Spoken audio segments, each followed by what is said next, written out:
We have Shane Battier, two-time NBA champion. McDonald's All-American, Mr. Basketball in the state of Michigan. Was an NCAA champion, the sixth pick in the NBA draft. The Grizzlies select Shane Battier from Duke University. The journey to the NBA was a very difficult one. I was doubted at every step of the way. I realized at a young age, when I win, they don't care where I'm from. They just know, hey, you can play. You're down 10, fourth quarter, game 6. LeBron comes out like a freaking animal. Take me onto the bench. Back out to Allen. His three-pointer. Bang! Well, game 7, you hit some big shots. Do you feel pressure in those moments? James kicks it out in the corner. Battier puts it in. 5 for 5 for Battier. Here comes James. Drives. Kicks out Battier for 3.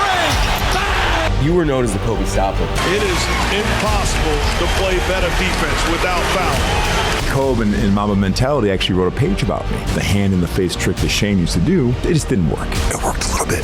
LeBron did something twice that Michael Jordan could never do once. Just He won 2 NBA titles with Shane Battier as a starting power forward. that's why he's my GOAT, all right? What are you willing to endure? What are you willing to sacrifice to win?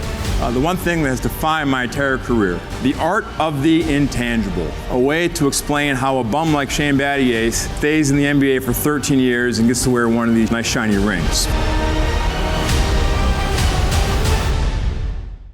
All right, everybody, welcome to another episode of Mislabeled. We are here in Miami Beach, Florida, Brickell to be exact. First of all, if you're watching this, if you could please like, subscribe, and comment. As you can see, we're working very hard. We're moving one guest to the next, guys. Rain, snow, shine, doesn't make a difference. Co-hosts or no co-hosts. We're here, we're running. We got Shmuley Warren with us. I was telling today we have, just to clarify, if anyone couldn't tell till now, we have Shane Battier, two-time NBA champion, played in what I would say some of the crucial moments of NBA Finals history in the last, for sure, 20 years. Yeah, for sure. Undoubtedly. Shane walked in and I literally said, I'm like, I've met a lot of famous people at this point. There's no one that I've been, starstruck by and I've been wow. So thank you so much. Really, I mean that. No, thanks for having me. It's great. It's my town. I'm excited you came down here to enjoy the sunshine and have a good conversation. Yeah, Appreciate it. It's funny. I was just telling him. I was like, there's a lot of like famous NBA players. The natural one is like people want LeBron or whatever, and I was like, I need the Shane Battier type, like the guy that like I don't know. I just have a very relatable like I from watching you all the years. I just really like you're the type of guy like the defensive guy, the guy that could actually give real. Like important life lessons, I feel like, so I'm excited. I mean it. I'm like, well, I was never good enough to be a jerk, and so my superpower was I always had great self-awareness that I better be a really good teammate, a really good guy, because my talent level was low. So there's a matrix, right? There's the talent asshole matrix, right? Really? And, Right. Yes. The bigger jerk, the less talent you have, the better guy you better be. The more talent you have. it's like they can only fire you. They're only able to fire you if you're not making them enough money. Exactly. And yeah. Like so long as you're making them money, you can't really be, Okay, so I wanted to start though specifically. Give me a little background. Where did you grow up? You grew up Michigan? Yeah, I grew up in a very blue collar household in a middle upper class part of Detroit, Birmingham, Michigan. But people say, oh, you grew up in Birmingham, Michigan, which is one of the wealthier suburbs of Detroit. People, oh, you grew up with money. No, not at all, not at all. I grew up on the east side of Birmingham. My parents were very humble people. My dad ran a trucking company for 30 years in the steel industry, and so I grew up with a very blue collar assembly line mentality. And being from Detroit, I'm proud of being a Michigander, being from Detroit, having that assembly line. It's all about the team. It's all about punching the clock, working your tail off, punching out, having a beer with your friends, spending time with your family, and do it again tomorrow. And so I wouldn't be here if I didn't grow up and had that Detroit mentality. Let me ask you this. I actually meant in my brain I was going to ask you this at the end of the episode, but I'm going to ask you right now because it works. What do you think? I feel like that has changed a little bit in this generation, just in the younger generation. Yeah. I mean, you're older, you're seeing the kids growing up. You have kids, obviously, yourself, Yeah. Right? You have 2? I have 2 kids. You have 2 kids, boy, girl? 16-year-old boy, 13-year-old daughter. Okay, well, you're really seeing, you have a 16-year-old boy, that's enough. Oh, yeah. So you have your hands full. But what do you think, do you see a difference in, I feel like there's a difference in the generation right now, growing up versus, let's say, that mentality? Yeah. Look, I was a kid, child of the 80s. And especially growing up when you grew up in the Rust Belt in the Midwest, everyone that that is in Detroit at least is associated with the auto industry. Right. Right. And whether it's Pittsburgh or Cleveland or Chicago, like you talk about blue collar values and household, that's what we grew up with. Right. Right. And so it was very pervasive in everything that we did. Even like in Little League, it was always about the team. It wasn't about individualism.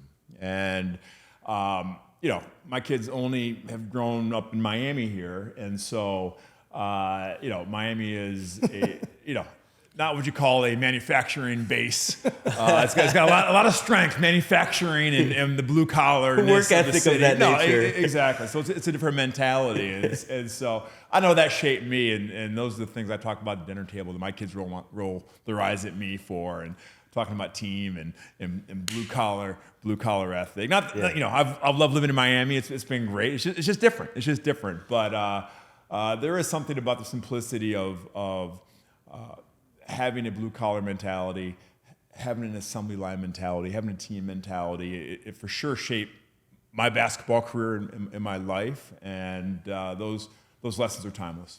So I grew up in Cleveland actually. From Ohio. Yeah, so you know. So I know exactly what you're talking about. Then you moved to New York for 10 years, and now Miami here, it's like different worlds. Different worlds. Different worlds. Everything has its strengths, pros and cons. We were talking about it today. We were in the cold plunge today, me and David. It's a difficult life he has over here. And we were talking about everything has a polarization. Yeah. Anything that has its, a strong negative has a strong positive. Absolutely. And I feel like everything has that. Yeah. No, like Miami's has an energy that is unlike any other place really in the world. Yeah, so right. You see there's an optimism here that you don't feel when you go back to the Midwest. Seeing 21-degree weather when it's snowing outside? No, that's out. That's out. You're done with that. I'm done with that. I'm done with that. So it's fun. Being a basketball player, I've lived in a different place every couple of years. Memphis, Houston, Miami, North Carolina. So it's fun to see the different flavors of our world and different mentalities and philosophies. So I wanted to ask you, getting into the basketball stuff, obviously, huge point of curiosity, goes without saying. You went to Duke, but before you got to Duke, I just wanted to ask, who was the player, let's say you're in high school, who's the player you're looking up to that you inspired, let's say, your game a little bit? Oh, man, that's a good question. I always thought I was unique. I never had guys I wanted to be like.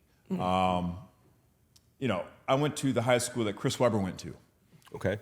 And so his first year at Michigan was my first year at Detroit Country Day in 7th grade. And everyone said, oh, you're the next Webber. You're the next Webber. Well, first of all, Chris was like a man-child in high school. Yeah. I mean, he had an NBA body in high school. He was dunking on people, and he had all these muscles. Here I was, this kind of like gangly 6'4" kid in 7th grade, kind of awkward, and high top fade. Like I was not smooth. I was never smooth. Wait, let's go back. 6'4" in 7th grade? Yep. I was 6 feet in 6th grade, 6'4" in 7th grade, 6'8" in 8th grade. They don't make them like that. A lot of times, like you hear the guy that has like they're a center. They're like 5'11", and like when they're in 9th grade, and all of a sudden they're 6'8" by the time they're in 11th grade. I was always a big kid. They stuck me in the post. I was a back to the basket center. And that's how I butter my bread. Yeah, I was gonna say in the Jewish world, it's like, bro, he was 5'5" in 9th grade, dude. Like, and then you're talking to you, you're like, bro, I was 6'10" in the 8th grade. Jewish girls complain in the dating scene, like anything under 5'9", like it's like, oh my god, Jewish guys are so short. It's like you said, we all have strengths and weaknesses. We all have strengths and weaknesses. Got it. So you didn't really shape anything, because a lot of people, when they grow up, like let's say in the 80s. You have the guys that were team players. They're like shaped it after Magic. You had guys that were like loved the athletics. They loved the flash. They loved that. Shaped it after Jordan. Yeah, it's like Detroit bad boys. There you go. That's my era. That's what I grew up with. Bill Laimbeer, Rick Mahorn, Isaiah Thomas. So look, I'm from the suburbs, but I cut my teeth playing Detroit Police Athletic League. All right, so every weekend across 8 Mile, I went down and played at 1300 Bobian, which was the Detroit jail gym. That's where I played. So you talk about tough dudes, all right? So even though I'm coming from the suburbs, I went down there. I learned to use these, and at a very young age. And so that shaped me when I'm 11, 12 years old, like I had to learn how to be a tough MFer. And so obviously, watching the Bad Boys, watching the Jordan rules. So it was about defense and about Right. toughness and about like. I was gonna say, how tough can you be? Everyone obviously, that's a common question. I actually love that answer. There's a certain individualistic aspect. Like, I'm not trying to be anyone else. I'm trying to be myself. Yep. On play hard. That's actually goes also alongside like a more healthy upbringing. I kind of feel like I'm not trying to be someone else. Being yourself, it's kind of like the way you grew up, which I really, really like. Duke, what was the recruiting process like, and why did you choose Duke? Well, I had some success in high school. I was an All-American. You were Mr. Basketball. Mr. Basketball. Explain that for. So Mr. Basketball is the most outstanding high school basketball player in the state. Every state has its own Mr. Basketball. Yep. You were the Mr. Basketball. He was the LeBron James of Michigan in 1997. 97, a long time ago. I was the National High School Player of the Year, the Naismith Award winner. So I had my pick of schools. And so growing up in Michigan, of course, looked at Michigan, Michigan State, Duke, North Carolina, Kansas. And Michigan was a little bit of trouble when I was coming up. They broke some rules, so that really wasn't an option for me. Michigan State, Tom Izzo had just gotten the job, and I loved Iz. But Iz messed up. He said, Sham, we have the best weight staff in the Big Ten. We're going to put 40 pounds of muscle on you. You're going to be the baddest, strongest power forward in the NBA.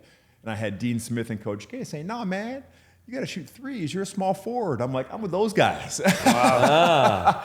And so, look, I wanted to get away. Duke University, obviously one of the best universities in the world. I went to a very competitive high school, and I wanted to be in that same atmosphere. And look, Coach K, people always ask me, what makes Coach K? For those who don't know, I played for a guy named Mike Krzyzewski, the greatest basketball coach of all time, all-time winningest coach of all time. Literally on our list. What makes Coach K? It's so funny. Obviously, everyone says that. I'm a big NBA guy. I'm not a huge college basketball guy. He never coached an NBA, right? He coached the Olympic team. Right. So I know that. Right? Or 12? No. This past one. He won 3 gold medals. 2008 World championships and Olympics. But the idea that I'm saying is that it's interesting to me that he's so highly revered. I'm so curious as to why. Yeah. When he never even coached an NBA game. At the technically highest level of the sport. Look, it wasn't about X's and O's with Coach K. All right, I'm sure people could drop a play better or out of bounds play, whatever. He would have been successful as a leader in any field he chose. Right. Because he understood people better than any other coach that I played for, and I would argue most coaches out there, understood what made people tick and was able to draw out the best in them. And so when he was recruiting me, I could have gone anywhere. And I had coaches promise me minutes and shots and opportunity, not Coach K. Coach K came into my living room, sat down and said, Shane, I'm not going to promise you shots, minutes, playing time. I promise you one thing, the opportunity to earn playing time every single day. And if you're good enough, you'll play. Oh, you're talking to me. You're challenging. You're talking to me. Oh, I'm going to play. I'm going to be there. I don't know about the other dudes, but when the dust settles, I'm going to be on the floor, right? And so he knew for me, that competitive button was my button. And when he pushed it, he had me hook, line, and sinker. So he knew that about every player that he recruited. He knew that button. Some guys needed a hug every day, and he hugged them. Some guys needed a kick in the ass every day. Wow. Kicked him in the ass. Sounds like his intuition is just next level. And that's leadership. Right. All great CEOs, all great founders, all great politicians, they have a sixth sense about what can I do to get the most out of people. And that was what Coach K did. Wow. So I actually love that. I'm fascinated by it. What was the experience at Duke? Now, you did grow up blue collar, and you did all the time, as you're saying, you grew up with the Pistons, bad boys. But at the end of the day, you won a championship, being arguably the best player on the team. You're averaging 19.8 points a game, whatever it is. What is that difference in responsibility that you took on? Because you have to go from being the dog to now you're the leader on the team, too. So you have to take on that responsibility of being the best basketball player on the floor as well. Well, what I learned was the attention to the detail of the process. What are you willing to endure? What are you willing to sacrifice to win? Right? Is it pain? Is it you're not going out to parties? Is it your focus? And so our level of concentration Could you be my co-host? Bro, you got a great co-host. Bro, listen, we're on the record here. But it's true. I love all my best friends, and he's great, and he's amazing. But I need Watch You yourself, buddy. you guys have talked to some amazing people, and that's the common thread: the attention to the detail of the process. You got to be maniacal about the smallest things, because how you do one thing is how you do everything. And so we walked in, and there was never a low energy day, and there were days we feel like crap and don't feel like practicing. But you force yourself to focus, you force yourself to talk, you force yourself to give effort, and guess what? That's who you become. It's your habit. And so it's not like weird to like all of a sudden be this great team. No, that's who you are every single day when the public's not watching. All right, everybody, just want to give a quick shout out to our sponsor for this episode, CubX. CubX is an IT company that personally does my own IT. I've recommended these guys to multiple of my friends. They have come back with nothing but rave reviews. These guys have fantastic customer service. There are no hold times. You call, you get through, they fix your problem immediately, and they are truly a group of talented IT professionals. They service specifically companies of 5 employees or more. They have a special division for companies with 500 employees or more, and a additional division specifically dedicated to the healthcare field, which is an area that they particularly specialize in. If you'd like to get through to them, you can reach them at 732-444-8771. Press 2 to get through to the sales department. You can also email them at hello@cubx.com. That's hello@cubx.com. You can also check them up online at cubx.com. Again, that's cubx.com. If you're a new company that's starting out and need a great IT team, definitely reach out to these guys. Or if you're an existing company that is currently not happy with your existing IT firm, I would highly recommend this group. Thank you so much, guys. Back to the episode. I'm sure there are guys in the locker room that not everyone's made up of that like innate, just like intense, want to go to the top, which it seems very clearly that you had, like always. You were just ready to work, ready to put in, the effort that you needed to get there. I'm sure there were guys that came much more mellow personalities and like whatever, like I'll take a day off. First of all, what was the demand out of a Coach K towards those guys? Well, start with that. Well, those guys and people in general, they self-select, all right? They self-select themselves out of the group. Explain what you mean. So when you go into any venture, whether it's business or podcasting, and you have an idea of how it's going to go, right? To be great, you got to put in the time, and you got to sacrifice, and you got to put in the effort to improve and to prove. And some people say, you know what? This is too hard. I'm out. Right. So at Duke, we had a lot of transfers, and these are really good players, really good guys, no judgment. But to be truly elite at something, you have to be maniacal. You have to be maniacal. There's no way around it. And so our teams were maniacal about our process. When I graduated, we won 131 games, lost 15 games in 4 years, which when I graduated was a record. And it wasn't one time that Coach K said, you have to win this game. It was always about standards. It was the standards of Duke basketball. And if we reach those standards, wins are a byproduct. Right. And losses are a byproduct. Right. You live with the results. And you live with the results. Right? And so there were games when we won by 12, we should have won by 25, and those are the hardest days of practice. Because it wasn't about the final score, it was about, did we put out Duke effort? And there were games we lost.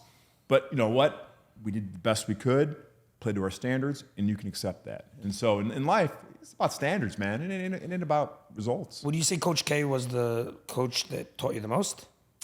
I learned the most about team dynamics, about leadership, about how to work, how to think, and be meticulous about the process, more from Coach K than any other coach.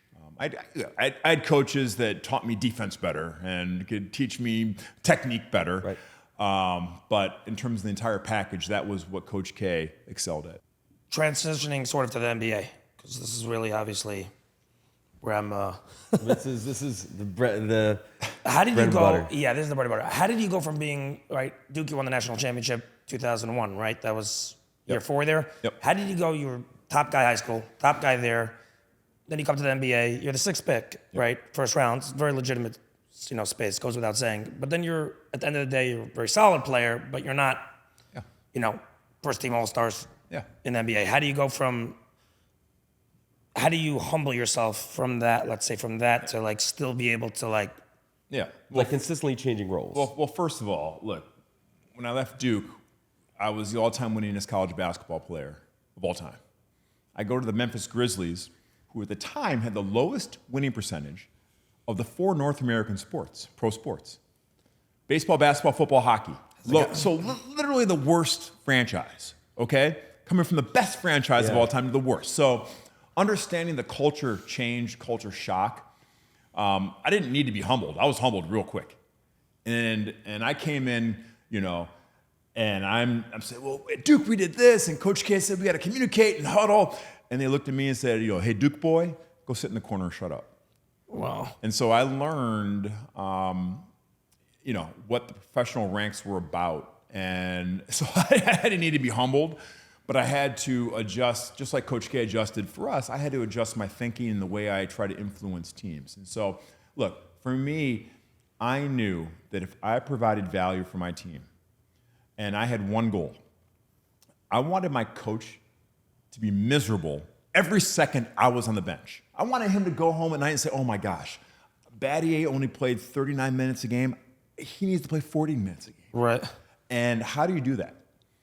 You're the most prepared. You're the most enthusiastic. You're the most resilient. You're the toughest. You're the best conditioned. You never make excuses. You make life a living hell when you're not on the floor. And if you do that in any walk of life, basketball, business, podcasting, guess what? You're going to be on the floor. And you're going to have value. And you're going to be compensated. And all those things. And you can't shortchange that process. And that was my mentality. And so I didn't need to be humbled. I didn't care like what my stats were. I just wanted to be on the floor in the 4th quarter. And if I did that, everything else would take care of itself. It's funny, I had a little sibling of mine who was entering the workforce, and she was all like worried about like, if she was going to be competent at the job, this, that. I said, listen to me, you don't even have to be able to do the job. Just be there 9 to 5 every single day. You'll already be in the top 10%. Yep. Just show that you're like committed and you're there. Yep. You'll already be in the top 10% of employees. It's hard to find, Control what you can control. Yes. Yeah. For you young people out there listening, Tell watching. them, this is you. Like, young people out there, control what you can control. There's a lot of crap out there you can't control. Right. But you control when you show up, how you show up, how hard you work. Do you make excuses? Do you learn? Do you take feedback, right? The best athletes, the best CEOs, they all do that. And the people who flame out want to make excuses, it's somebody else's fault, and they worry about things out of their control. Control what you can control. Let me ask you this. People talk about LeBron, obviously. You're his teammate. I would say the 3 biggest seasons. Probably of his career, yeah. For sure of his career. I mean, 2012 was, was sick. Go home, bust or go home for him. Sick. I mean, I think that was Game 6 specifically. Right, you come on, Heck yeah. sorry not to cut you off, but you come onto that Miami Heat team, 2012, Yep. the year after them flaming out, Yep. to say the least. And I'm from Cleveland. I was a LeBron fan. I threw his jersey out, and I was the first one in 2015 when he came back cheering him on, man. We were in the apartment 2016. I was crying when he won the championship. Sports fans were crazy. Yeah. But you're coming on. It was the first time that you were able to pick a team. Yep. You were a free agent finally. Yep. And to come onto a team with that expectation. Yeah.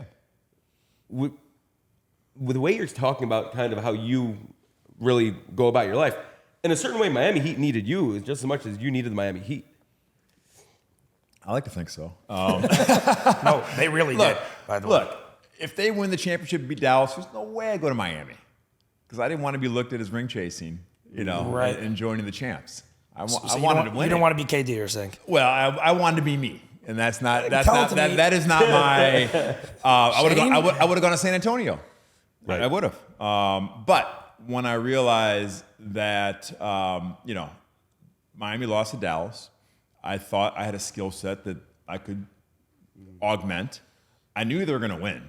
And I didn't know if they're going to win 7 or 6, right. They said, but I knew they were going to win. I had not won. I wanted to win.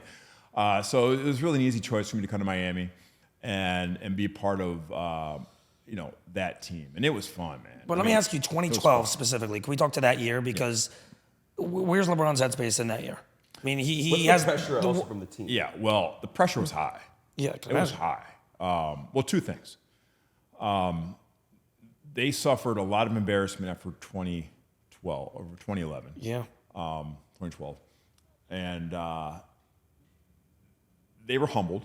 All right, and they knew they had to come together as a team. Spo knew he had to be better. Pat Riley knew he had to be better.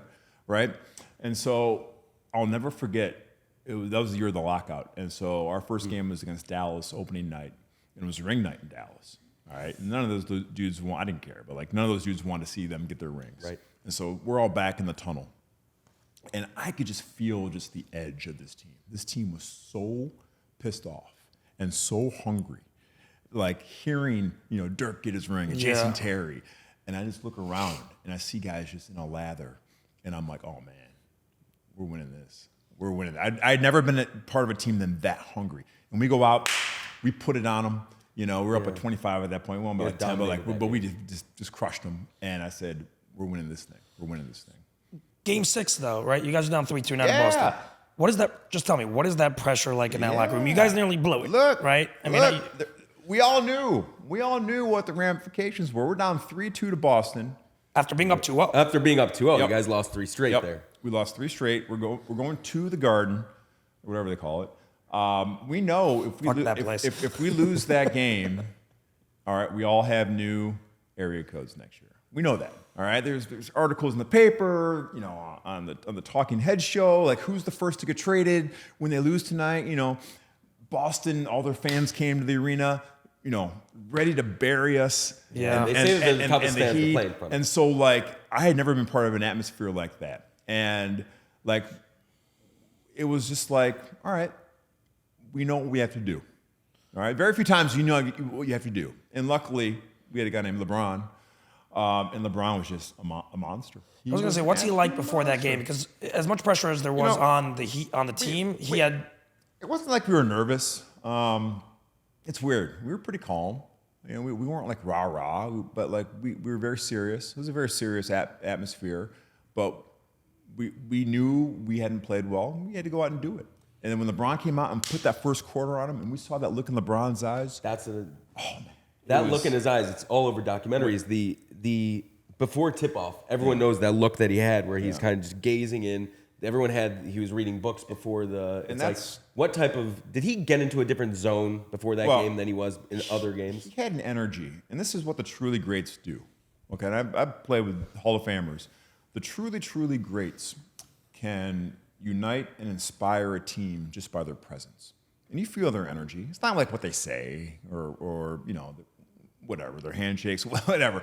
But when LeBron had this bounce in his step, when his shoulders were back, and you knew that he knew he was the best player of his generation, man, let's go. Let's go. And our entire level was raised. Every person. Spo, Riley, our entire franchise was lifted. And we saw it that night. And this guy wasn't going to let us lose, and we weren't going to let him lose. And it's such a weird feeling to try to explain, but we win that game, and we knew we were winning the championship. Now, really, we go still to win Game 7. We go back to Game 7, and we were down. You were down 51-44 in the first half. We were down. But again, like, there's a feeling that we need to put it on them, and we win that game. We go to Oklahoma. They beat us Game 1. Yeah. But we left that court. We're like, we can beat these guys. We're better than they are. Win Game 2. Win 4 straight, win the championship, and the rest is history. And so, the funny thing about sports is like, of course LeBron was going to win. They had D. Wade and Chris Bosh and all these Hall of Famers. Like, often the line of history is an edge this thin, right? We are on the precipice of massive failure, of literally breaking up the team if we lose one game. But instead, we're looked at as, a generational team, a team that was special with Hall of Famers. And so, look. You think LeBron is traded? Huh? You think LeBron, you guys are... Who knows? Who knows? We'll never know. We'll never know. But going into that also, they have this thing called heat culture. Yep. Pat Riley way, right? So when LeBron left Cleveland, let's say, dumpster fire. Win 20 games, 17 games. Yeah. We get Kyrie. it's a process to even get to where we are now. We're a playoff team. The Heat bounced back. I think you guys won 37 games the year afterwards. But after that, you guys are a playoff team. You guys get Jimmy Butler. You guys are in finals again. What makes a franchise a successful organization? Yeah. A successful organization, they can bounce back from things of that nature, losing LeBron and things like that. It's a couple things. It's the attention to detail, and what Pat Riley talks about in terms of culture. Everyone thinks of culture as what are the ideals of culture? What are the things we're striving for? And Pat Riley says, no. What culture is what is the lowest minimum standard of behavior and norms that you'll accept. Now, think about that. Now, if your minimum standards are still up here, you're gonna have a pretty good culture. All right. Our minimum standard is you will not be late for work. All right. You will not be out of shape. All right. He looks at it from the other way around. You will always be prepared. That's the minimum that we'll accept. All right. Let's forget about the loftiest ideals that everyone gets along and we're optimizing. What is the minimum that your group will accept? And if your floor is higher than everyone's ceiling, guess what? You're gonna be pretty damn good. And that's Heat culture. What are you willing to accept? Is this the same thing with like Belichick? Is it all the same common theme for most of these very successful organizations? Yeah. What will you accept? What effort will you accept? So then why do these other organizations not just copy that? It's hard. It's hard. It's exhausting. It's the hardest thing to do, to build that muscle every single day. Because again, it goes back to like a lot of people just tap out. It's too hard. I can't think every day. Right. It's like they say, not always the most talented teams are the ones that do it. I don't want to put in the effort every single day. Right. You can't shortcut it. And the great people, the great leaders, all the people you talk to, they don't compromise. They don't rationalize. If you rationalize, you lose. Have you had difficulty in relationships because of your maniacal nature? I asked this. Sorry. That's fine. I funny. Like my wife, I will admit the maniacal nature. My wife laughs. No, I was very, very, very regimented in my game day preparation. So I woke up at the same time. I had the same thing for breakfast. I came home. I had the same thing for lunch. I took my nap from 2 to 4 every day. I had my animal crackers, my peanuts, and I'm out the door every single day. I mean, that's just like the life of a basketball player. And so like I trained my family like from 2 to 4, like no one ever make any noise because I'm getting my rest. And if I don't get it, there's gonna be hell to pay. And so even like now, if like I'm taking a nap, like my kids will come in and like will tiptoe around me and my wife's sleeping. They'll wake up my wife and like, wake up your dad. And like, I've trained them. To like respect my regimen. And so we laugh about that. But like, look, no. I took my career very seriously, but I also had a good time. I also knew like when you get away, you gotta get away. You can't be on all the time. And so when it was time to work and focus, I was really good about working and focusing. When it's time to play, I really enjoy my life. I have a good time. Right. Let me ask you this: 2013. They say that Heat obviously went on a 27 game win streak. You were on also Memphis when they went on a 22. What was it? 21 or something? No, the Rockets. Oh, it was the Rockets. I'm sorry. 22 games. 22. Get to the Rockets also fine. But they say that in the 27-game win streak, you were the one like Super Bowl night that like sparked that. Is that true? And if it's true, what did you say? I'm not taking credit for the 27-game winning streak, but I do take credit for creating a team atmosphere. All right. I was always the guy who ran the NCAA March Madness pool and the football pool and all the little stupid games that the dance video with that dance video. I didn't do Harlem Shake. The Harlem Shake. Well, like all that stuff matters. I know it sounds like corny and stupid, but like the Harlem Shake matters because. Oh, you were the one who that was your. No, that wasn't me. That was D Wade and LeBron. Oh, that was amazing. But like all those things like create connection, and so like if I'm running like March Madness bracket and like.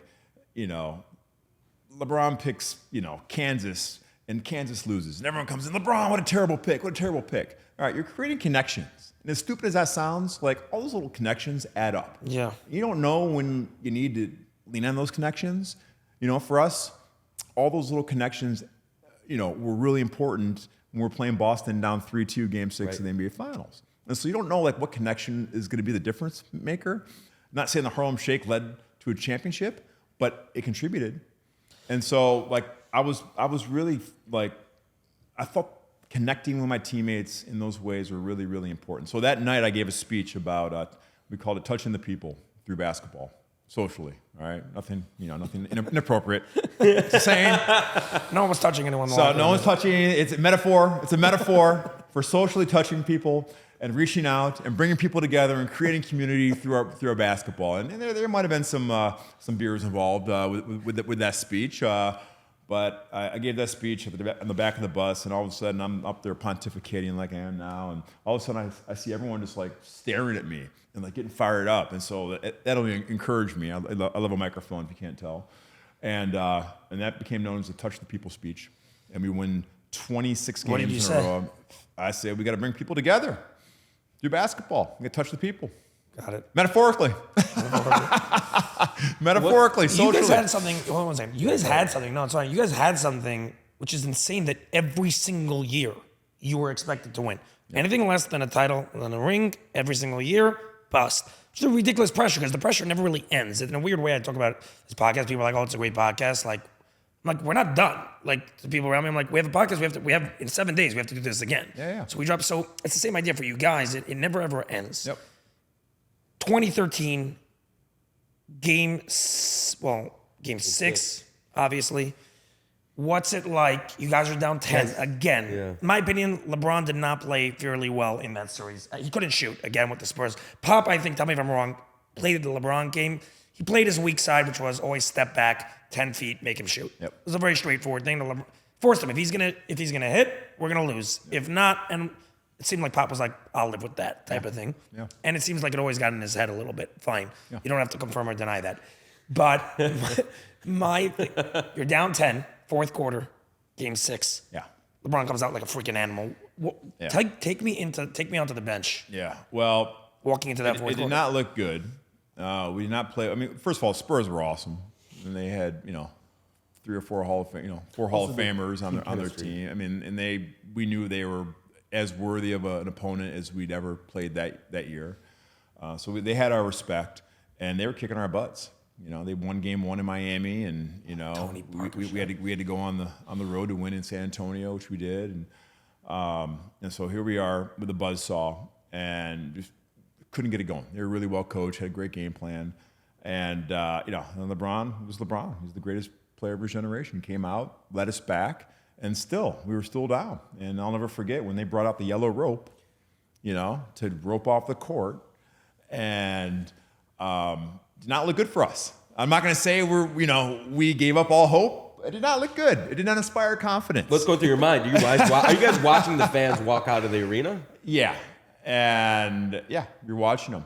But we're trying to stay positive, and I didn't play much in that fourth quarter, so we're just trying, we're trying to keep guys. Hey, come on, guys, come on, one stop, please, come on, please, stay with it. And you don't know where everybody's mind was at that point, but we still had eye contact, which is a sign of like, look, we're still in this, And, LeBron hit a huge shot that no one talks about before the Ray Allen shot. Yes. Big 3. And, we needed some things to happen. And we did. We got some missed 3 throws. And it came down to that final play. And, thankfully that Pop took out Tim Duncan out of the game. That's the whole thing, yeah. Which was, hindsight's 2020. Yeah. Bosh rebound. You can never question Greg Popovich, but, it worked in our favor. Clutch rebound by Chris Bosh. And, threw it to Jesus Shuttlesworth. And, thing about that shot, look, and I heard D-Wade talk about it, Ray Allen is so meticulous about his routine. That's a shot that he practiced every single day. And thousands of times, So, it was yes, to the layperson, what a difficult step back 3, but we saw it every day in practice before every game. Ray Allen was taking that shot. So when he made it, I go, oh shit, but I wasn't surprised that he made it, right? And so we get to overtime, and you can just see, first of all, the yellow ropes were cleared away, And after that, we're like, all right, we're winning this. Was that game 6 like 2012 again? Like we got the championship. Overtime, they had a shot to win it, and Tony Parker missed it. But game 7, we felt good. Yeah. We felt good about it. Well, game 7, you hit some big shots down. It wasn't like the game wasn't again. Yeah. It was hanging in the balance. It was 85-82. You got a 3 to make it 88-82. Like, close game. Could you talk about that? Do you have any pressure? Do you feel pressure in those moments? Do you not? Dude, I was so bad. That entire playoff series, okay? That was the first year I played stretch 4 the entire year. And I shot actually career best, 43% from 3 that year. But by the playoffs, I had no legs. Because I was guarding guys like David West and Joakim Noah and Carl, these guys were beating the hell out of me. And so I had no legs in the playoffs. And it reflected in my shooting percentage. Yeah. I was like 4 for 28 at one point. Couldn't make a shot. Wow. And so I got benched, game 7 of the Eastern Conference Finals, and I got benched for the start of the Spurs series because I couldn't make a shot. I wasn't bringing value. And so game 5, I think I get in the game. I bank in a 3-pointer. Game 6, I make 3 or 4. And so I felt it started to come back. And I made one adjustment to my shot. And shooters are always, it's like a golf swing. You're always making little adjustments that are temporary fixes, but they're not long-term fixes. And I realized that I was missing everything, to the right. And so my adjustment was, I just was farting around in practice a couple days before game 6. I'm like, what if I just aim left? It's a true story. It's a true story. It's amazing. And instead of my normal shot I was trying to shoot it over the front of the rim, but now I said, I'm gonna try to hit the left side of the rim and almost play a fade, a cut into the basket. Because it was just coming off my fingers weird. Like a slice in golf. Like a slice. I was playing the slice. It's a true story. And so I was shooting it and I was making, I'm like, all right, it's not a forever fix, but let's go with it. So I make 3 out of 4, game 6. Game 7, I'm like, screw it, let it fly. And I come out and make my first 5 threes with playing the slice and finish the NBA record, 6 for 8 from 3, and we win the championship. That worked. So it was I don't recommend that, but in the biggest game of my life, it's you gotta be flexible. Also, what's it like in terms of? I think this goes back to heat culture. Also, Dwayne Wade, he was an NBA Finals MVP.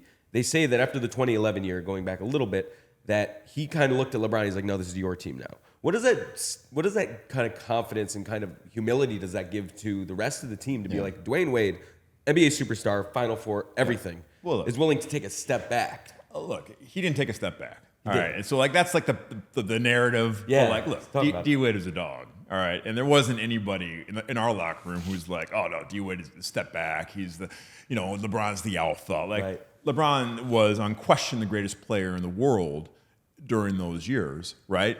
But look, D Wade still a monster, right? And so I think publicly he said that just to get people off the back, because there's so many questions. Whose team is it? Is it D Wade's team? Right. So that got the wolves away from the locker room, and but we all knew we had some dudes, and we had games where Chris Bosh was the guy, and then D Wade was the guy, and then LeBron was the guy, and then So that was big of D Wade, but it was more just to Did their relationship? Get rid of the noise. Did their relationship suffer when they were on the same team?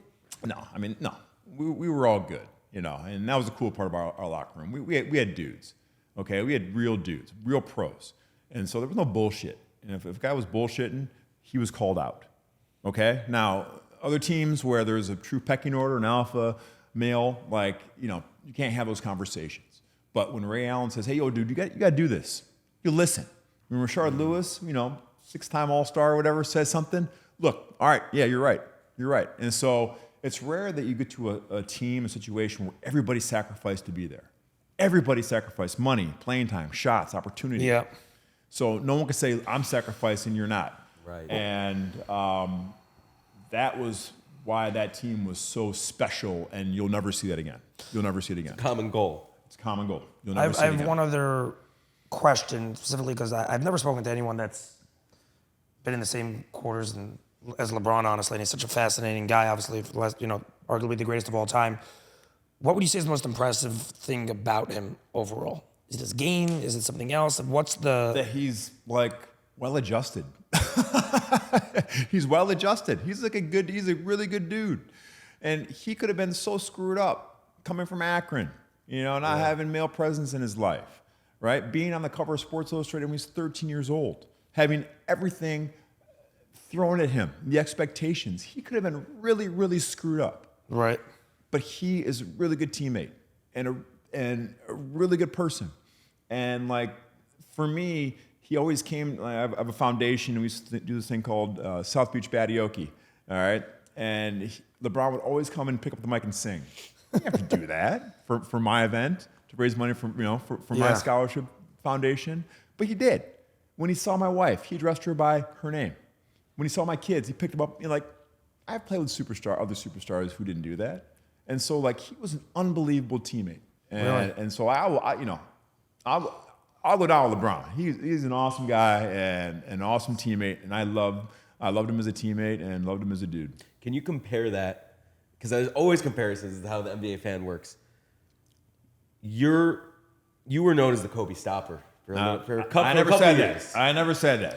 Those are not my words. Let's be clear. The fan narrative. The hand in the face. Yeah, the hand in the face is the most famous picture. You were one of the best at taking Kobe. There was obviously a difference in the generational type of how the fan sees Kobe and LeBron. Yep. And how the players see Kobe and LeBron. Yep. Because if you talk to fans, and again, this is fan narrative, a lot of people will say, you have MJ, LeBron, 1, 2. And then are you trying to get these Kobe stands on me, man? Are you trying to get me to say something where I got to deal with all these people on social media about Kobe? But you have the players, and every player, tons of players, from a real player perspective. He was asking me last night, the amount of respect for Kobe. Yeah. There is a different amount of respect for Kobe from the people that play the game than it is from a fan perspective. And what's that difference? Why do the players what was it about Kobe? Well, first of all, Kobe and LeBron were the two toughest guys I had to guard. I caught them at different times in their career. Well, first of all, look, when Kobe was young, the game plans were to stop Shaq. That's what everyone forgets. Shaq was the most dominant force when I played, from 2001, 2005, 2006. Yeah. Every game plan was, okay, we're going to trap Shaq on the catch, on the bounce, and then, hey, good luck with Kobe. Right. So you're out there guarding this monster, when everyone else is focused on stopping Shaq. So Kobe just could do whatever he wants. Right. Or I think Kobe got a lot of respect after that. He wanted to prove that he can win without Shaq. Right. And that Laker team was so dominant, and they were just so hard to guard. And so when Shaq, goes on, and so it was Kobe's team, and obviously he had Bynum and Powell and LO and those guys, and they were a monster. But he wanted to prove that he was the dude. And so what made Kobe special was his mentality. Was he maniacal? He was maniacal. He was a maniac. I would think so. Look, I wasn't very athletic, but I thought I was smarter than every player I played against. And I thought I could outthink every player. There was one guy who I never thought I could outthink. That was Kobe. Really? Yeah. Just because he thought the game the way I thought the game, and his confidence was above the roof. So I knew you weren't going to be able to stop Kobe, but my main goal in playing him was to be the human yellow light. I just wanted to slow him down enough to where he single-handedly didn't win games for his team.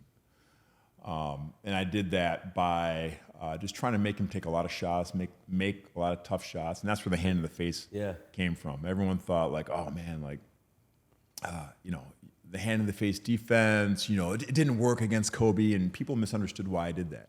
It worked to a degree for sure. And the single worst shot in any player's arsenal is the jump shot off the dribble.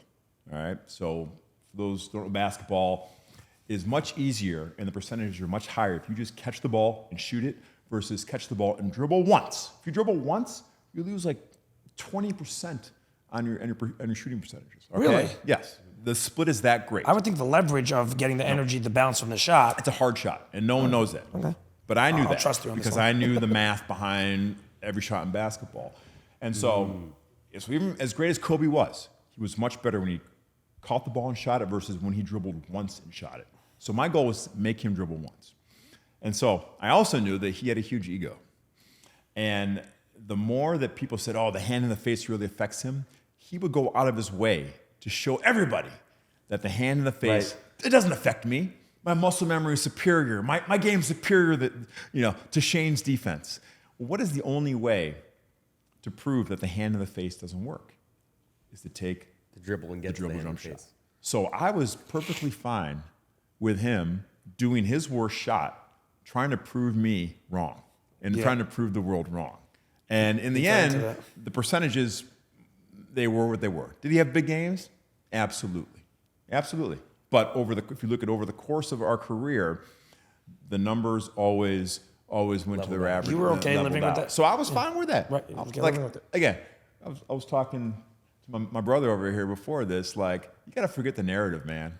Like, if you worry about what other people think, especially in basketball, but in life, and you're reading your social and likes and all that crap, you ain't going to make it. And so I was perfectly fine saying, oh, man, Kobe's destroying you. He had 60 on you. He had 50 on you. And he did. He did. But then when he has a game where he goes 5 for 20, no one's talking about it. Right. That's the truth. So you got to be like super, super confident in yourself that, again, it's the process. And you can't worry about the outside narrative of what people say about you as long as you know you're doing what you're supposed to be doing, regardless of what the public narrative is. I'm just kind of a really random question.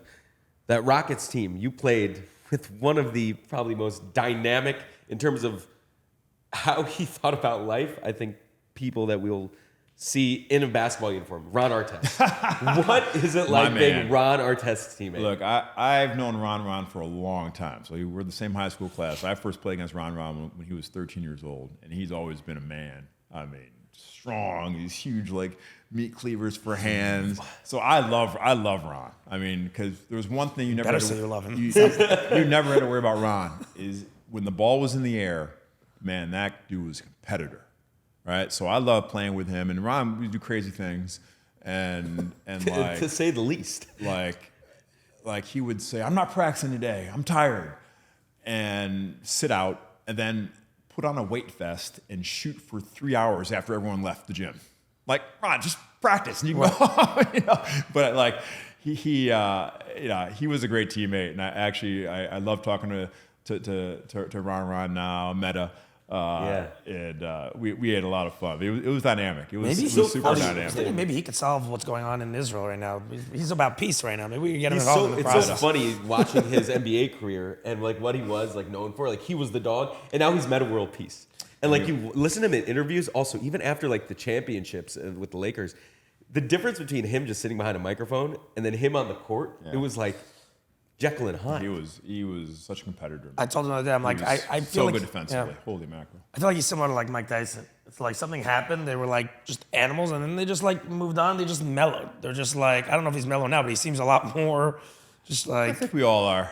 You know, when you're in it, you know. When you're in it, you have to have a certain level of. I'm much more mellow. I used to toe the line a little bit. Oh, really? Get aggressive. What's an example of that? Oh, look, I'm always trying to find an advantage legally. And that it's called gamesmanship, you know. So the hand in the face. So like the hand in the face worked because I was really good at never touching the face. But like every fourth one after the guy released his shot, I'd smack him across the face. And purposely. And after every time the players would say, "Oh, hey ref," Kobe would be like, "He's slapping me in the face." And for the first 3 or 4, I wouldn't do it. And so they're like, "No, hey, hey, Benny, I'm not slapping him in the face." Yeah. And then the fourth one, I'm not looking, you slap him in the face, and it's more effective. So like, and then when they come back for the 5th one, they're looking for it. You're not doing it. So that's great. That's what I call towing the line. Wow. Was Kobe your favorite player to defend? Yes. Why is that? Because there's nothing in my life, even now, that replicates the anxiety. And like, I'll never forget, like we stayed at the Marina del Rey Ritz, and it was a long ride to the Staples Center. And I'm just thinking, oh my gosh, I gotta guard this guy tonight. And he's gonna try to score 60 on me. And I'd be just like so anxious. And it's like, man, I hope I'm ready. I hope I'm ready. And like, you play the game and whatever happens. But like, you feel alive, man. You feel alive. Yeah. And so there's nothing like that replicates that anxiety and that feeling of anxious of like, man, you are dealing with greatness. This guy can embarrass you. And he's trying to crush you, crush your soul. Yeah. And so as a competitor, that's all you hope for in life, is to find a worthy adversary. Who's a worthy, like the Big Lebowski? Yes. I love the Lebowski. The dude. A dude, a worthy fucking adversary. And Yes. for me, like Kobe was a worthy fucking adversary, and that's why I love him, and that's why I miss him, even though I didn't know him. Right. I never spoke to him outside the gym, not once. Really? And no, not once. I never had a conversation with him outside the gym. And so we were. When you say outside the gym, outside sorry. the four lines. Like outside the arena. I never saw him socially, never saw him publicly. Even post his retirement? Or No, I never spoke to him once. And so Why? when I talk about him, we just didn't run in the same circle. So I'm so curious about this. How does this work? Are guys in the league all friends? Like, I would have expected you and Kobe, maybe not like during the season, but like after the season's over to be like, just have conversations, chat as friends. No, I mean, he was an LA guy. I lived in the East Coast. And so, like, I have my friends. Right. But, if I see someone I played against now, like, Manu Ginobili or Dirk or, Jason Terry, what's up, man? How you doing? It's always like, hey, man, what's going on? Good to see you. But, I don't have like a lot of friends, I would say, that I played against. Did you have any relationships in the NBA that, like, who's your favorite teammate? My favorite teammate of all time is my college roommate, Mike Dunleavy. So he's the big boss of the. Why was he your favorite? It was because he's my roommate, and we were idiots. And you're idiots. You're growing up. You were young, and we were idiots. He was an underrated player as well. Like he had a great career. He had a great career. This part fascinates me. We've spoken to a few other people beforehand, like in the sports world, a little bit, not as big as you, but they've kind of shared similar sentiments. Kind of that, like, as a fan, I'm just referring, when we're looking at the game, at least in my brain, it's like everyone in the NBA, there's 400 guys for sure. If you're a starting five player, how many of those are there? 150 starting five players? Yep. Right? So you're looking at 200, let's say 10 guys that are pretty relevant in the league. Yep. I would think everyone just knows each other and at least has everyone's number, and it's just like, I would have assumed for sure that you and Kobe, did dinner. No. Afterwards. And that's why it affected me deeply, his passing. I'll never forget. I was out here, I was out here on the water, and a friend said, "Hey, Kobe just passed in a helicopter accident." I said, "What?" And I think we all remember like where we were. It was one of those moments, and I just started crying hysterically because I always thought I'd have this conversation that we just had with him one day, and like, I think we're all both mellow now, can appreciate each other for what we tried to do against each other. And the realization that I would never have that conversation with him, at least not in this world, it really, really affected me. It really affected me. I can imagine. It made me. It still makes me sad. Yeah, that was a crazy moment. I could only imagine. Yeah, you guys had some real battles, so I can imagine how that would have. Yep. I wish I could have seen that conversation. Yeah, I mean, I'm going a little bit back in the conversation, but your fascinating journey, Mr. Basketball. Duke, championships, getting drafted to a shit team, right? Then, not having an opportunity really to pick where you get to go. Mm-hmm. Now you get to pick where you get to go. Then you have the standards that you have to have at the Heat, but you're a role player, but there are certain players, and I'm not going to go one by one of who they are, but they're superstars, and they haven't won the ring yet, whatever it is. Yep. And why do you think certain players have such a tough time adjusting roles, and certain players don't? And I can name the certain ones that everyone knows just in the media, which is like Russell and Melo and look, so a lot of players who never get a chance to win a championship just don't have the roster, right? And or you're playing against LeBron at his peak. You're playing against the Barkley Kobe in his peak. So a lot of it is circumstantial. It's hard to suss out like who is circumstantial and who just doesn't elevate their teams. There are a lot of great players, and nothing wrong with that. There's nothing wrong with great players that are Hall of Fame players that put up huge numbers and are great individually, right? But it's my humble opinion, and I can say that because I won 2 NBA championships and an NCAA championship. You cannot be considered one of the truly, truly, truly greats unless you look yourself in the mirror when the stakes are the highest and you produce. Okay? look, if you never make an NBA Finals, and people probably argue with me with this, it's a very safe existence. All right? If you never make a deep run and play for real stakes. Now, LeBron James loses in the finals against the Celtic or the Eastern Conference Finals, never wins a championship. All right? He's got to answer that question every single time he does any interview. Why didn't you win? Why didn't you win? You're the greatest. Why didn't you win? Right? If you're never in that conversation, it's very safe. No one's busting your chops. Right.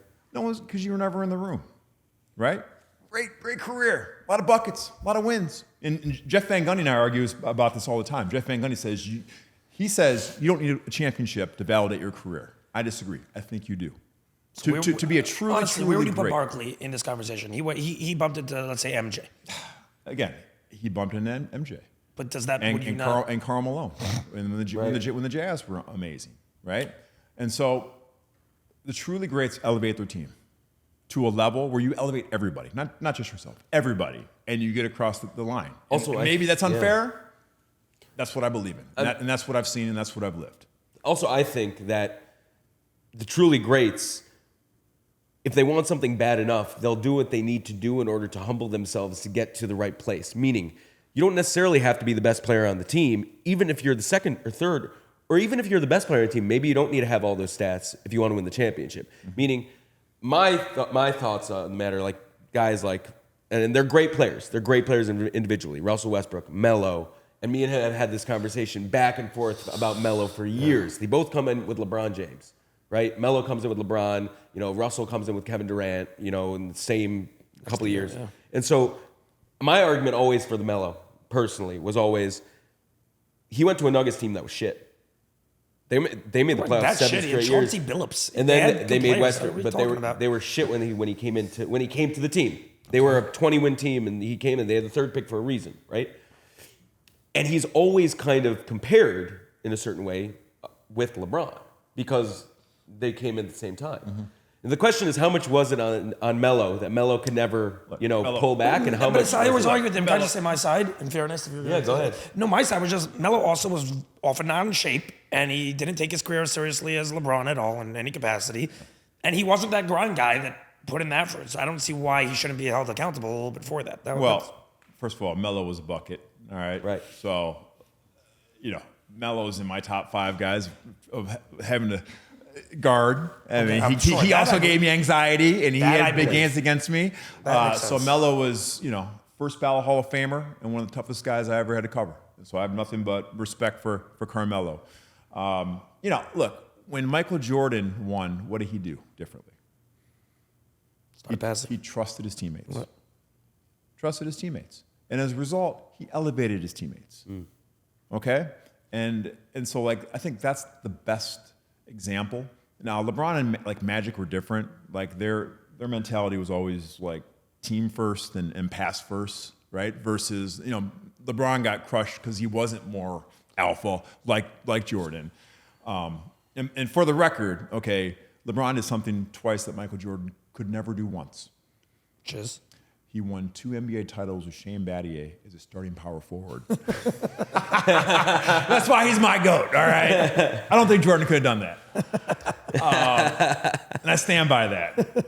But look, the truly great, you see that with Jokic right now. Jokic elevates everybody. That's his greatness. That guy's unbelievable. I don't even know what. When Giannis is doing it, he elevates everyone, right? Steph Curry is so much better than we all know.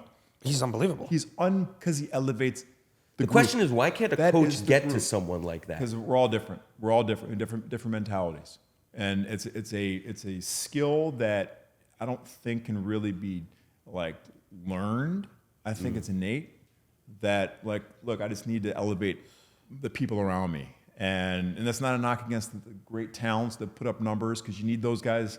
You need those guys, and you have a chance to win with those guys every single year. But the truly, truly, truly transcendent players, of our era, Jokic's, right? Yeah. Steph Curry's, right? It's to be seen whether Luka can get to that level. Right? He's putting up huge numbers. Can he elevate and put people on his back and win at that level when the stakes are the highest? And you got to answer those questions. That's the difference. That's the difference. So what's your take on Kevin Durant? Monster. KD is an absolute monster. But he only won going to Steph. Again, it's hard to suss out like, well, Right. he did this, and it's 50% this and 40% here. KD's also in my top 5 of bucket getters, of guys who, like, KD was probably the one guy that I probably felt I had the least control on whether I affected him or not. More than Kobe, more than LeBron, more than Carmelo, all right, more than Dirk. He's the one guy I'm like, you know what? I don't think it mattered what I did against him tonight.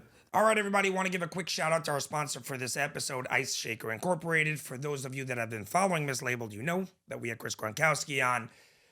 This is his company. They were on Shark Tank, offered a deal by all 5 sharks. They have sold over 1 million bottles to date.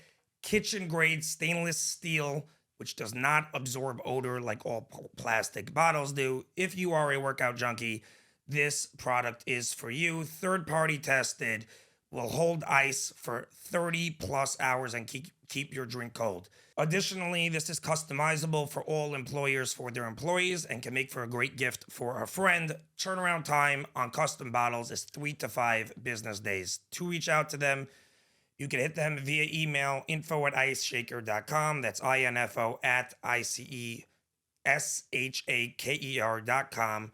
Or reach them by phone, 817-329-6478. Again, that's 817-329-6478. A customer rep will direct you to the correct sales department. Now back to our episode. Let me ask you this random question. I was thinking, it's been coming up more and more now. Steph, most insane shooter, bar none, right? I think we can all agree. Would you say a guy like that already with his resume deserves like top 10 discussion? Oh, yeah. Just put him in. Ever. Yeah, because, look, the greatest shooter of all time, but he's just way more than that. And the way he elevates his teammates, right? Those Golden State teams were good. Right. You know, good, great. They were great, obviously, and they had a lot of talent. But like, look, Steph Curry was the straw there. Well, so you won the first and the fourth. He was the straw that continues to stir that drink, right? And so, again, we talk about transcendent players. His ability to raise up an entire organization, right? And it's not in an alpha, like, beat my chest kind of way. It's in all these little subtle ways that everyone is better because he's there. It's just an innate leadership quality that you have since birth in a certain way. Put Steph in the top 10. Put him there. Wow. Put him there. That's No, I think the last one that he won also was so... Because when Durant goes there, it's like, oh, you had such a super team, you have that conversation. But once Durant left, he won again, and he's at, like, on the... Seems like kind of the other side of the mountain. The way down, exactly. As good as you guys think he is, he's better. It's crazy. How much better can he be? He's so good. My brain is like he's not so good. Got it. Couple last questions on the NBA. Who's an up-and-coming player right now that you're watching that you're just like outside of Luka? Because I don't know why I don't want to. Luka's awesome. You know, this guy Wemby is we've never seen anything like him. You really think that he could be? Yeah, I mean, I said that last year. He's like Wilt Chamberlain. I mean, he's going to have a Wilt Chamberlain effect on the league because of his skill level. And once he understands the NBA game better, it's like you're just not going to have an answer for him. You know, like the only way you're going to have an answer for him is if you get your own 7'3" guy that can move. He also seems to have an innate humbleness about him in a certain way. I don't know for sure what exists through the screen. Once it clicks and he understands, you know, it's kind of like Neo. When Neo understands what the Matrix is, and all of a sudden he's, you know, and he just happens to have Popovich. There's that point where, you know, every transcendent player, every great player has that Neo moment, and the game slows down, and they can do whatever they want. Right. And physically, there's like literally only a handful of guys that can do anything with him physically. So he's just unique. And so, like, so where do you think? Okay, so these guys, I agree with you, but the big problem I see with all these guys are injuries. I mean, all these very lanky guys. It's always the question. It's always the question. That's such a game changer for like nowadays, especially. It's always the question. You know. So. And we can talk about the science of injury prevention, which. Load management. What do we think about it? Look. Yes, I sound like an old man. But for me, it was a badge of honor to play 80 games. Yes. All right, and I played 82 games, I don't know, a couple times in my career. I played 75 games, probably, I don't know, more often than I didn't. And for me, it was just about like letting my teammates down. I didn't want to let my teammates down. So like, yeah, were there days when I felt like crap and I couldn't get out of bed, my back hurt, and maybe I had too much wine the night before. But like, you know what? When the ball's in the air at 7:30, I'm giving my teammates the best. And any game that I took off, even for load management, like I felt guilty. I felt I was letting the fans down. Not that people came to see me play, but like I felt that like if we lost that game, I'd feel really bad. It's just a different mentality. Look, and there's no, I understand these guys want to prolong their careers and because they're making a lot of money, right? Which I love. Hey, make it all, brother. We're all capitalists here, and prolong their career. I think that NBA players like Ferraris, man. You gotta drive the Ferrari, right? Can't just leave your Ferrari. Can't leave it in the garage. Can't leave it in the garage. I agree. Yeah, I hate this whole load management thing. I think it goes. Honestly, I think it goes along with our generation of a bunch of. You can fill in the word. I like get your ass on the court like you're being paid a ridiculous amount of money. Fans like also respect to the fans a little bit. Like, yeah, you're a superstar. You're sitting out a game. Like there's people that are busting their ass to make who show up to work every single. Look, I get it. People are trying to preserve their bodies. Right. It's always about the game, and that's my biggest fear for really basketball and sports in general.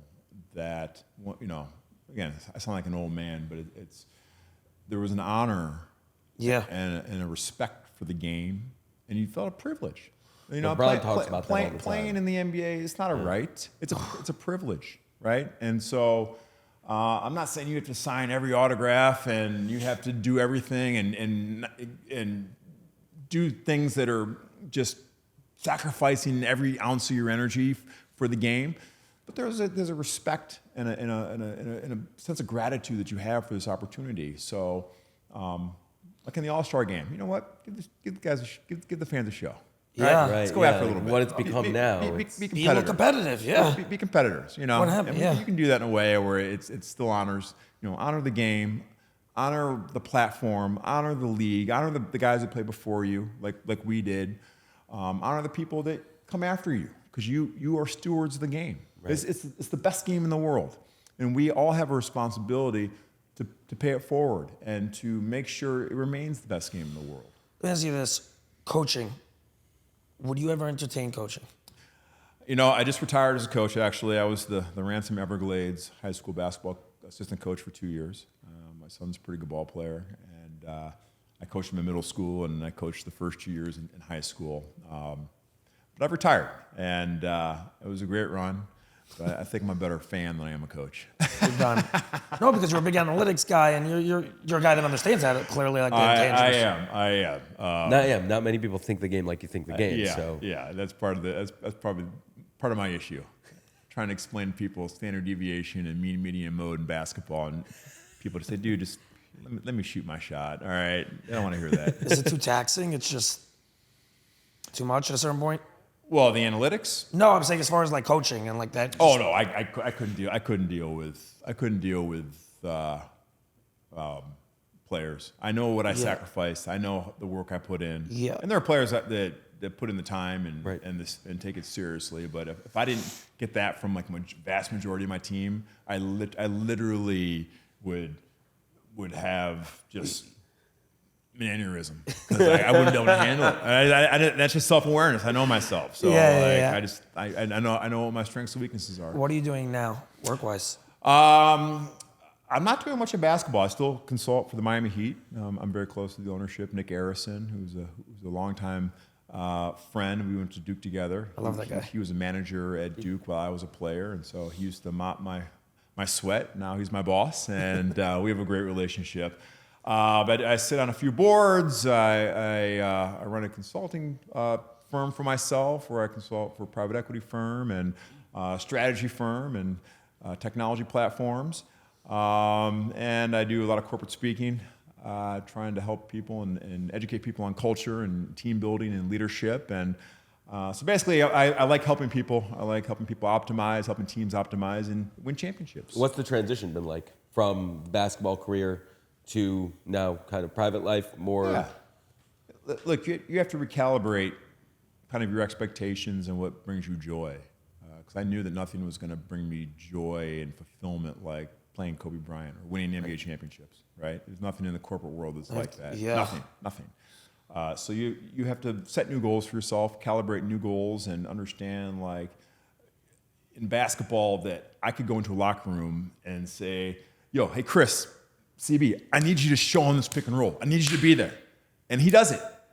In the real world, there's focus groups. Let's take a meeting about it. Let's Zoom about it. Let's talk about it. Let's come up with a plan. Let's, it's like, no. Let's just get stuff done. So understanding, the lessons in basketball and trying to take those lessons to the corporate world and teaching people on team building, culture building, has been really, really fun and fulfilling in a much different way than chasing championships. How did you learn about the private equity field? I'm asking this for a specific reason, actually. You make a lot of mistakes. Okay. That's what I learned. So that's exactly what I wanted to ask you, really. Yeah. Because it's obviously a very well-known thing that players are young. They come into a huge bag, as they'd say. Yep. And by the time they leave the league, they have nothing left or not much left. Right. What would you tell these guys if you had to give them some advice, the 19-year-old Wemby or whoever it is that's coming up? Well, these guys are way more sophisticated today than I was coming up. No one was talking about finance back then, which is a shame. It's awesome that people like Steph and Clay and Carmelo and KD and LeBron, and they own their own firms and their own capital shops, and they want to be in the game. People want to be owners. They want to be LPs. They want to be GPs, right? Which is awesome. That's awesome. There's a thirst for that, and they're using their platform to maximize their off-the-court income and opportunity, which is awesome. I'm all for that. I would say, look, the bet for any NBA athlete, young athlete, I tell them in college especially, I said, go to the people who sit in the front row of your seats. Those are big money seats. Yeah. And say, hey, I want to buy you a coffee and learn what you do. Would you be willing? There's not a season ticket holder out there that says, hey, let's go tomorrow, right? And you ask them, hey, teach me how you think about finance. Teach me what you know about taxes. Teach me what you know about estate planning, right? Like, that's where you make your money in life, right? Yeah. It's those connections and that information, and you have the platform. Like, use it. Nothing wrong with that. And because once you retire, you don't have those connections as quick and as strong as before. So ask a lot of questions, right? Make small mistakes, not big mistakes, all right? Dabble, and that's how you learn. But I'm really excited for young guys now who want to get in the corporate game, want to get in the entrepreneurship game, because we need more diversity in those spaces, and it's fun to be more inclusive. I had one other thing I think you'd actually find very interesting. You've been successful, obviously, every single step of your life. Like, really, you really have. Maybe you're not Michael Jordan every single step, but you have. Every place you've been, you've consistent. Right? I've done okay. Yeah. You've done very well. Okay, two-time NBA champ. Tells us he does He's okay. done all right. Okay, my question would be: do you believe that there's? And I don't want to be redundant, but do you believe there's a recipe for the average person to have that continued success? I don't think it's a coincidence, personally, success. So, for the random guy that's walking down the street. Down below. Is there a recipe? What are you about? What are your personal values? And do you live those personal values every single day? That's the recipe. So when I talk about, like, do you control what you can control, right? And so every day I write my mantra. It sounds like super corny and cheesy, but it's like the most important thing I do every single day. And I say I live for the 3 C's. I live for contribution, challenge, and community. I live to make others better, improve myself, and be valued and be part of something larger than myself. Okay? So there's not a single opportunity that comes across my desk that I don't use that as a measuring stick. And that's my North Star, my guiding star, and that keeps me on the rails and allows me to control how I control, allows me to spend my time with people on what I want, with who I want, and for how long I want, right? And, like, that is the definition of freedom and happiness. And so, like, it's your life. Like, why shouldn't you live your life the way you want to do it? Right. But you have to have self-awareness, and you got to remind yourself of, like, what you're about every single day, because you get distracted, and all of a sudden you can put your head down and you wake up 5 years later and say, well, oh my gosh, where'd the 5 years go? So you got to remind yourself every day of what you're about and why you do the things you do. So the one thing I always think, because this gets mentioned a lot, especially in the world nowadays. Obviously, we're dealing with anti-Semitism, not to make this political at all, but I think a lot of the conspiracy and anti-Semitism to a large degree comes up as kind of like, how is such a small minority able to be very, very successful? Right. And this has come up with a lot of people I've discussed off camera. A couple people recently actually discussed it on camera. I'm like, brother, there's a recipe. Like, if anyone follows this recipe, they're going to be basically successful. Like, if they follow it for a generation, if they have like the community, the hard work, the values, two-parent household, like just the basic things, and they're dialed in, you could be a small group. You're going to end up becoming very, very successful. People just think it's like a random drop-down lucky thing. No. So I that's really what I was, the thing that this like a concept. And what are you willing to sacrifice for your dreams, right? Nothing easy, nothing worthwhile in this world is easy. Nothing. If it's easy, it's probably not worthwhile. Everyone's doing it, right? But if you read any book, any autobiography about a great company, a great leader, any act of note has had some level of sacrifice, of time, energy, money, opportunity.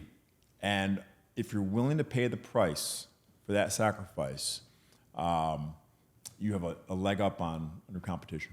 And where did you learn this from? The 3 C's? Where, who's your biggest influence in this space? I've always been petrified that the answer's out there, and I wasn't exposed to it. Whether that was a basketball drill, I used to play baseball. I was always reading books on pitching. Is there a pitch that would be the key for me? And so I'm very curious. I'm voraciously curious about what don't I know. I never assume I know anything. And so I come on this podcast because I want to learn something. Right. You guys can teach me something. What do you want to know? I'll try to I've learned. What's out there? What are people thinking about? What are people talking about? Yeah. And so again, I control my level of curiosity. That's how you learn. And I enjoy that. It's fun for me. And so I'm so scared that I don't know enough.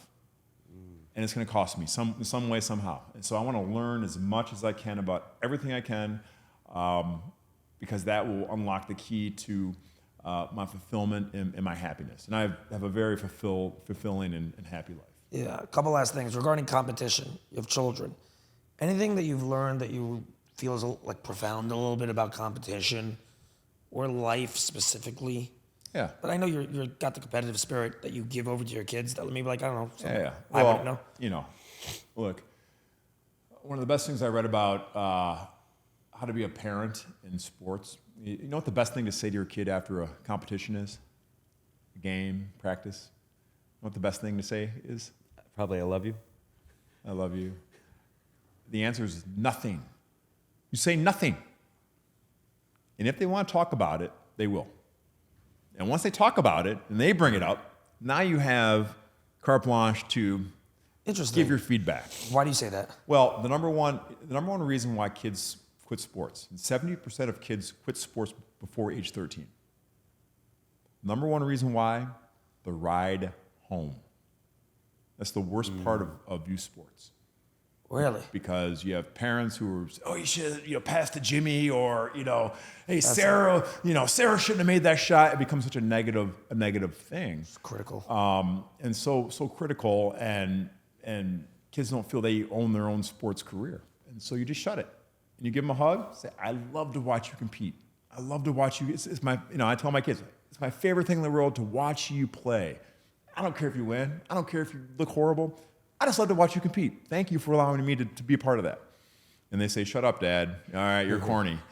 But it's what I think true. really... So with young people, allow young people to figure it out and to take ownership in their future, and especially in sports.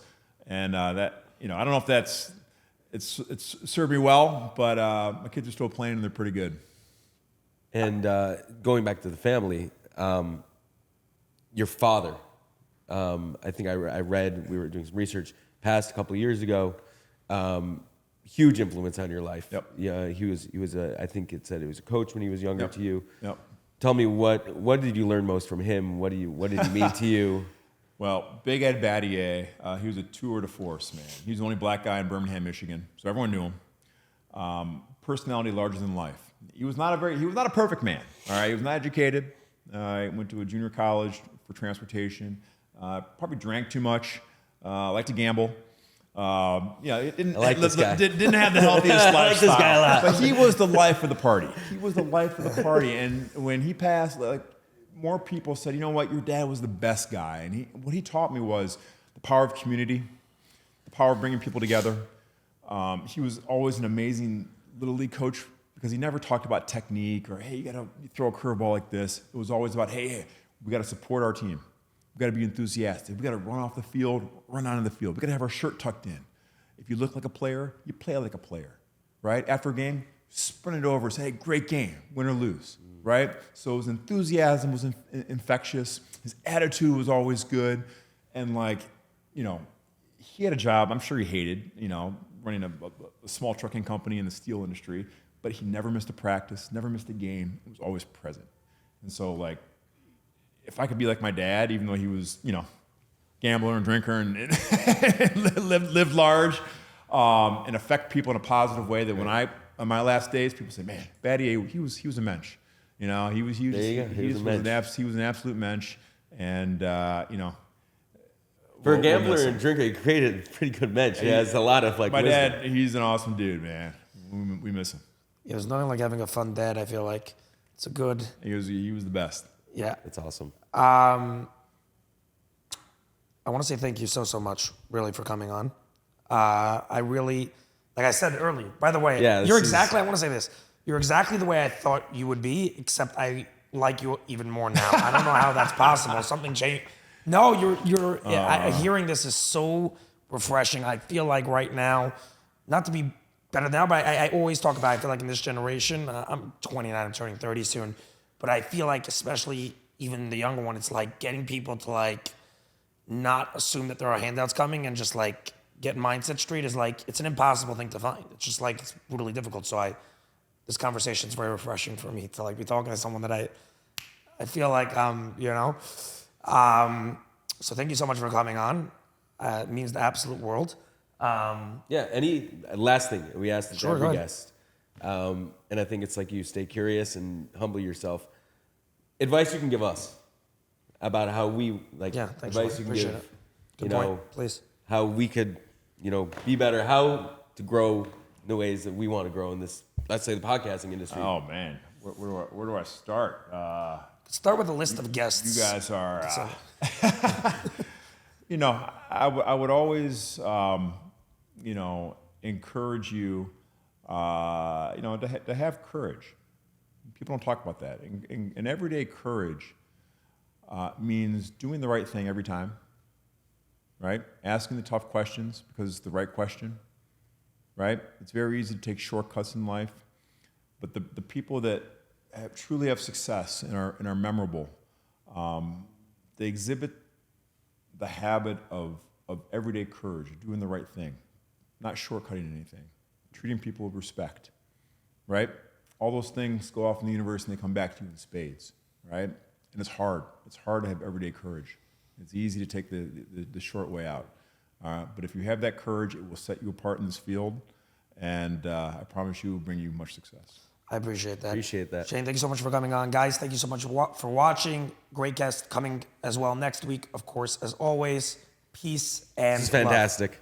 Well, awesome. This is amazing. awesome. Off the hook. Unbelievable. Thank you so much, Shane. Thanks so much. Peace.